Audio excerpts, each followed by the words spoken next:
was day one for our bike trip across the Alps. Breakfast, aka Frühstück, was good, and I realized that I should be able to survive the trip as long as I could get some decent coffee. Since we were biking in the direction of Italy, I was hopeful. We were slow to officially start riding.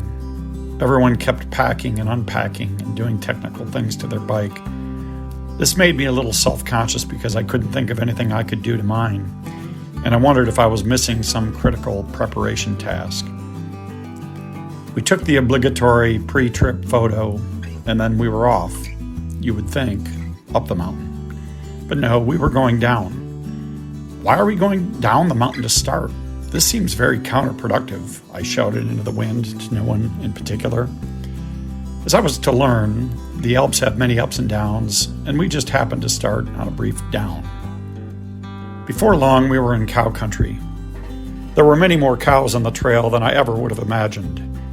Gary had apparently never seen cows before because he was especially intrigued by their presence and kept wanting his picture taken next to one.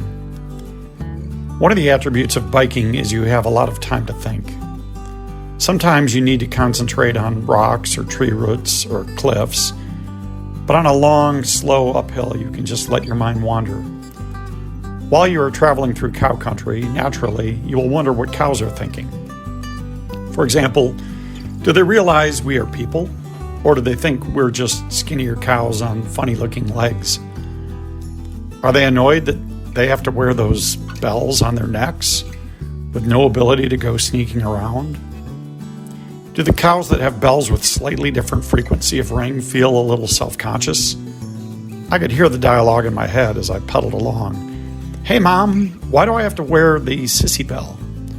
Shut up and chew your cud. One of the cows came up and sniffed one of the bikes while we were resting, and you could just tell he was thinking that he might go out and get one. Gary was laughing one time coming up a steep incline, which is typically an unnatural reaction. When asked about it, he admitted that he was amused by the thought of a cow losing his footing and tumbling down one of the steep hills that they were on. Gary, don't let them hear you laugh about that. Somewhere after the cows, I had to get off my bike and walk it for the first time. This was a bit of a bummer because no one else had had to walk yet, and I was hoping it wasn't a bad sign of things to come. Soon after my walk of mild shame, we came to the apparent end of the trail. I didn't understand. Had we taken the wrong turn somewhere? Had Matthias led us down the wrong path? After a short rest, I soon realized as everyone hoisted their bikes up to their shoulders and carried them uphill that the term bike trip didn't necessarily mean we would ride it the entire way. At one point, we even had to balance the bikes across a ladder that straddled a large crevice. I suddenly realized that this Alps crossing wasn't going to be like a friendly neighborhood training ride. We met a couple of guys on the trail then that were on the 11th and final day of a mega-kilometer bike trip across the Alps. They looked very weather-beaten, very old, and extremely skinny. I was hoping that they had looked like that before they started biking. It had not come to be old and skinny during the bike trip. I was still kidding myself that as a marathon runner, I had endurance that could get me through anything I might encounter on this trip. We were crossing now from Germany into Austria, and fortunately for the European Union, didn't have to show anyone our passports. Gary started to show signs of fatigue. At least his cussing and sweating had increased. His perpetual smile had almost disappeared, and his pace had slowed. And he stared at the ground a lot, which seems to be a typical hobby while biking, especially when there are a lot of hazards. All this beautiful scenery in the Alps around us, and we stared at our front wheels spinning ever so slowly. I was mentally reciting the Khalil Gibran quote, "The deeper the valleys of pain, the more pleasure they can contain," as a tactic to motivate myself. It became clear relatively early that Matthias was the expert and best biker of the group. We called him the bellwether biker because we would watch for signals from him on what we should do next, like remove our bike jacket or put our helmet on or adjust our seat lower, or to take a leak for that matter. We stopped for an Apfelsaft in Lech, Austria, as a means of rehydrating and resting our legs a little. I could picture the beer waiting for us somewhere up the mountain, and I knew it would taste better than most beer I ever drank. But for the moment, the Apfelsaft was more appropriate. JD went to find a bike shop to replace a pedal bolt that wasn't working right, and I laid on the grass and rested rather than refill my Camelback with water. That was a mistake. One should never inadvertently trick their body into thinking it's almost done working for the day. It was painful getting back on my bike. I could feel pain where my hands gripped the handlebars, where my back shouldered my overweight pack, where the small section of my lower body intermittently hugged the ever-bouncing bike seat. There was a long uphill stretch during the final few kilometers to the hut we were to stay at for the night. The two Americans were a little tired at this point, and so we hung together for moral support and our usual spot at the end of the line. I ran out of water during the last hour. I tend to forget how important water is until I don't have access to it. I biked along, sweating fine, and then suddenly I noticed that I was perfectly dry and hot, and that my radiator wasn't working properly. It wasn't much fun. I could see why car engines don't like it. I vowed to fill my pack full of water every chance I got, even if it would add some extra weight. Matthias kept insisting that this was the best first day of biking he'd ever had on a trip. Partly, I think, because we were absolutely no match for him. Okay, I'm speaking for myself here. So he could stop and smell the proverbial roses. But partly also because none of us were trying to wrestle the leadership position away from him. And we all relied on his map, experience, and intuition. The only one of us that could have come close to challenge him, I think, was Ralph. And he was content to stop at intervals to take digital pictures of everything along the way. Anyway, we were happy to be part of Matthias' first best day and hoped we could continue the string. We finally arrived at the Freiburger hut in Austria at 1,918 meters above sea level, or about 6,300 feet. The sun was shining and other hikers and bikers were sitting outside drinking Weissbier. This looked like a great idea. And although it was difficult to choose between putting our gear away, taking a shower, washing our clothes that we would wear again the next day, and refilling our bloodstream with water, I settled for the Weissbier in the sun. It was a great feeling being up there in the cool, high-altitude air at a nice warm shelter that served cold beer. Finally, it was time to move along and think about other priorities like eating and sleeping. I was learning my hut etiquette along the way. There was a 3-minute shower that was long enough to scrape the salt off my dehydrated skin and even wash my clothes if I had thought to bring them in with me. Apparently, there's a drying room that is standard at all Alps huts. But of course, Gary and I were not aware of this secret, and we hung our dripping clothes on the hooks and nails around our tiny bunk room. Dinner was excellent, not necessarily because it was anything special, but because it was a hot meal in a place that I wouldn't otherwise expect it. Gary was mesmerized and kept staring into his full plate of spaghetti as if he was hoping it would go away on its own. The cook joked and said he couldn't have dessert unless he ate it. The look on Gary's face gave the impression the comment had been lost in translation, or he otherwise didn't care.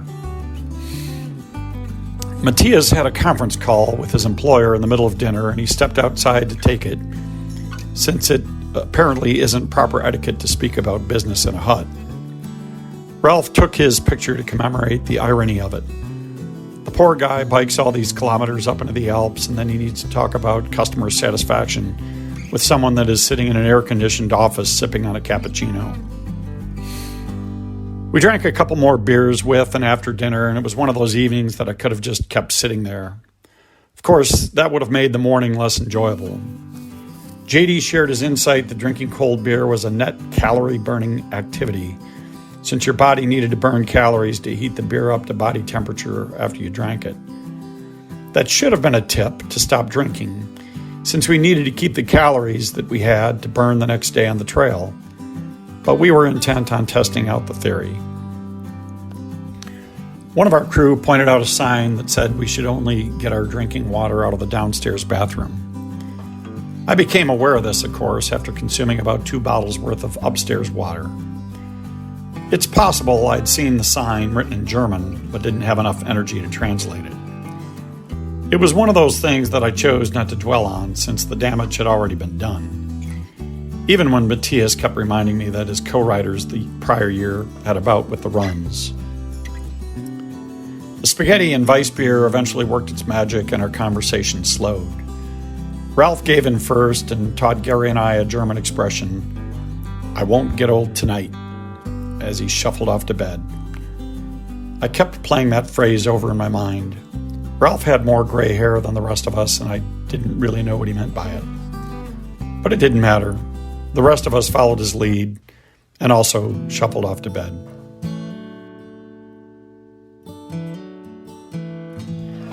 In the morning of day 2, it occurred to me that we had paired off into twos for sleeping rooms without having a conversation about it, and I considered whether there was a logical pattern. First, there were the Swabians that had grown up together and ate yogurt daily. Second, there was an American room with the 2 people that could speak English 100% of the time if they wanted to. The third pair I could have called front runners because they were always in the lead. But it was more fun to call them the Mr. Gadgets. It didn't bother me at all that the German writers didn't know that Mr. Gadget was an American cartoon private investigator with lots of technical gadgets up his sleeve. So what if I was the only one that laughed when I said it? Ralph got the Mr. Gadget award for his GPS, digital camera, cell phone, etc., but Matthias was a close second with his altimeter, heart monitor, cell phone, and who knows what else. I kept checking out their bikes to see if they had little electric motors. Matthias started out the day a little concerned that he might have oversold how difficult this day was going to be. Gary seemed a little nervous and inquired about ways to change the plans, or to involve taxis and trains. It also happened to be Friday the 13th. I'm not superstitious, so it should have been irrelevant to me, but I try to be respectful of other people's beliefs. And it's always interesting how something like that can become a self-fulfilling prophecy for some folks. At first, we had a very incredible downhill. It was a study in confidence with many potential pitfalls. I knew my limits at this point, or believed I knew them, and I hung back in 5th place, mostly watching the nuts in front of me trying to make all things passable that God had otherwise intended to be unpassable on a bike. Then the path would get easier in some areas that, if it were in my backyard, I wouldn't hesitate to attack it. But because I had been intimidated by so many other unpassable areas and seen JD fall off his bike down a slope, and I'd banged my own leg 14 times against my pedal, well, let's just say my backyard-style confidence was elusive. All things come to an end, though, and eventually we got back to some tamer biking. We took an awesome downhill stretch into Dalaas, Austria, and looked back up at the mountain that we had slept on the night before. It was incredible. We stopped at a store, and Gary bought an excessive amount of some athletic drink, and I bought a big jug of water to refill my Camelback in keeping with my one-day-old commitment. Ralph bought a bunch of fruit, and the Swabians, I think, got yogurt. I shuffled around like a kid in a candy store, eyeing all the snacks I felt like buying. But then I realized that anything I bought, I'd have to put in my pack, and my priorities suddenly became clearer. Then it was time to go up again. For every downhill, there's an uphill. Apparently, that's just how the Alps were made. I was trying to think of a way to level the whole thing off, to make the trip gradual. But then, I guess that would defeat the whole purpose of taking an epic trip. JD and Jan both had heart monitors. Sometimes I felt like I was in intensive care during visiting hours because they would beep when they hit some beats per minute upper threshold to tell them to back off a little to make sure they weren't overworking their cardiovascular systems. I didn't have a heart rate monitor, and at that point in my life didn't believe it was a real thing. Although since I wasn't able to climb my way up from 5th place in the uphill ride, you might think I would have been a little more open to suggestions. We worked our way up to the Kreistberg Saddle at about 1,500 meters and laid on a bench to rest. It had been a long, beautiful stretch up. We got all the way to the top and we're laying there huffing and puffing, and suddenly down the trail a couple of young teenage girls come pulling a trailer and carrying wood to build a horse fence. It was a little surreal. and we looked around at each other, wondering if we were exaggerating our own effort. Somewhere on this stretch, JD taught me a new German term, Oberstdorf. The working translation is more than awesome, although literally it means something about a monkey that is in a very enthusiastic state of mind. He almost had me convinced that this was an expression that I should use in everyday conversations, but to be honest, I've never thought of an occasion to use it.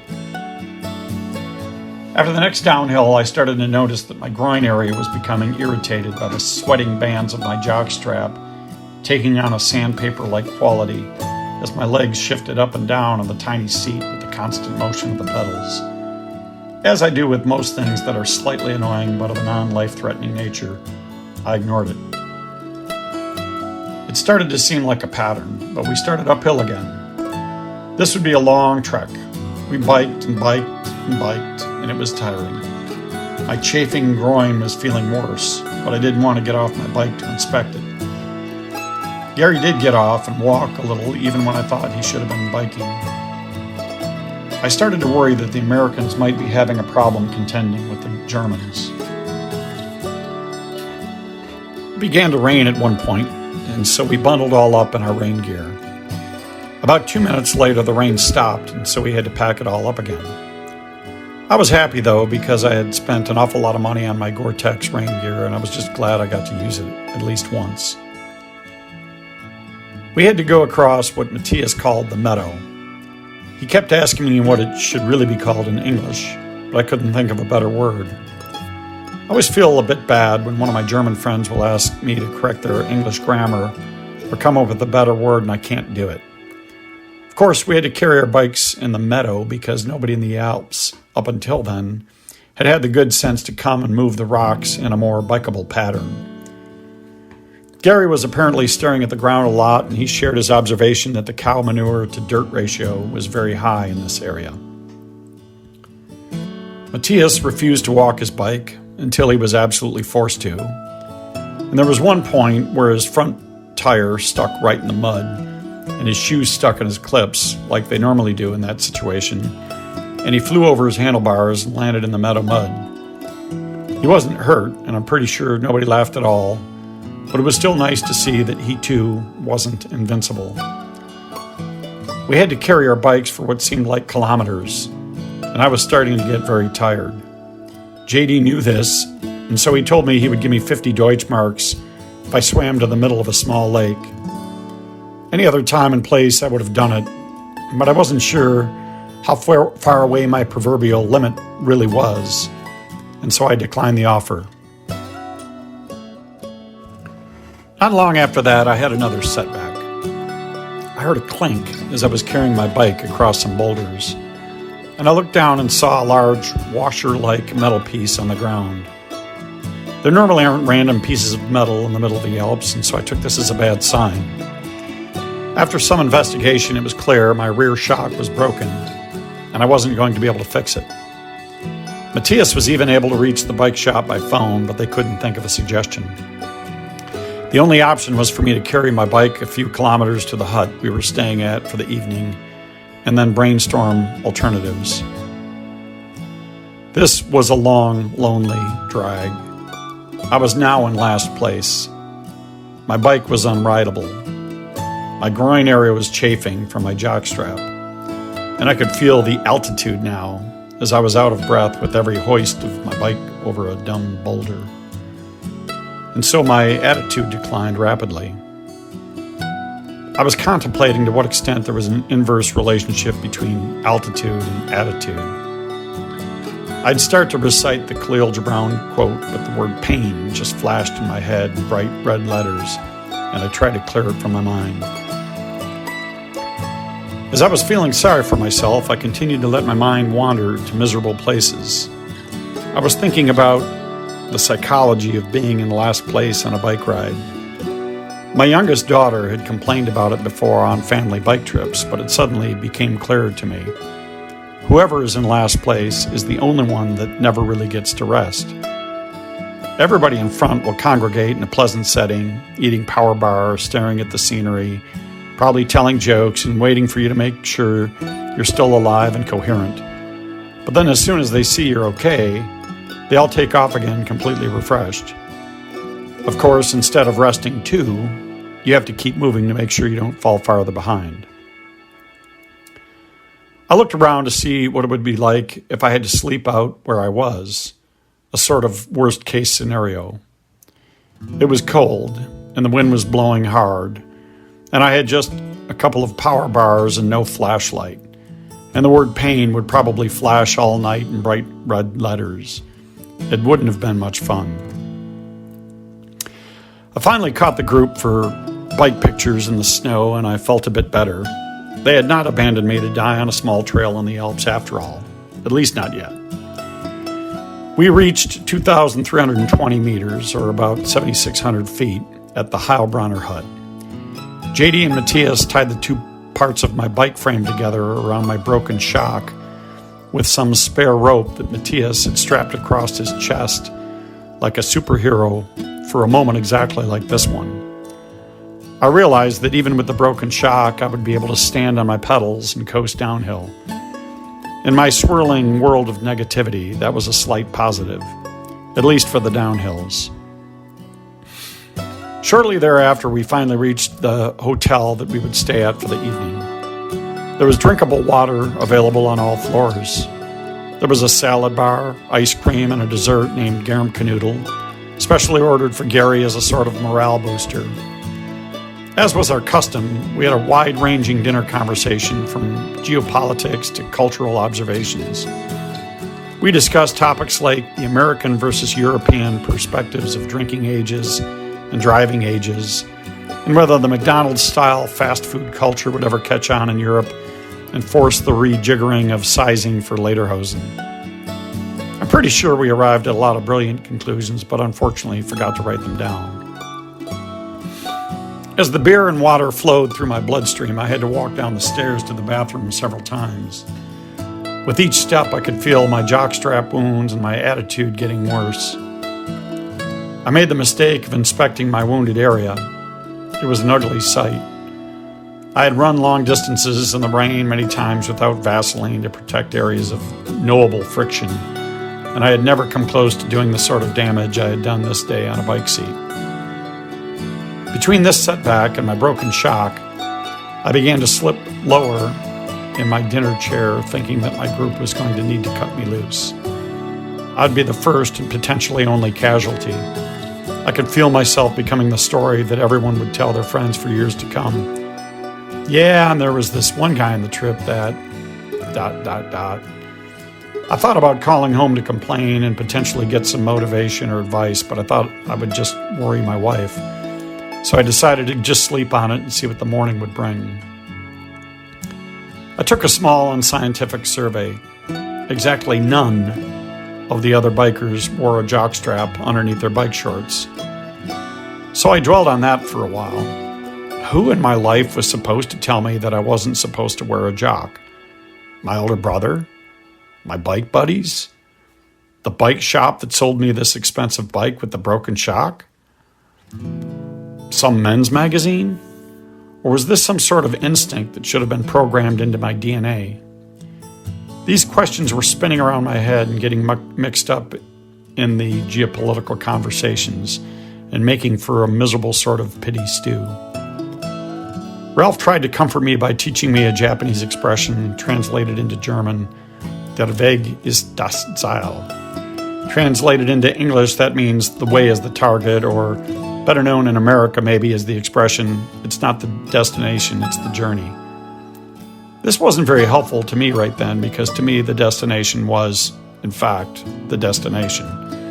I tried to counter with the one by Ben Franklin, those things that hurt and instruct, but at the moment that didn't seem very helpful either. I was certain of one thing: from this day forward, if I could get back on my bike, 6 out of 6 bikers would not be wearing jocks under their bike shorts. I went to bed feeling very old that night, completely disregarding Ralph's words of wisdom from the prior evening. Thanks for watching. Stay tuned for the final part 3 in the near future.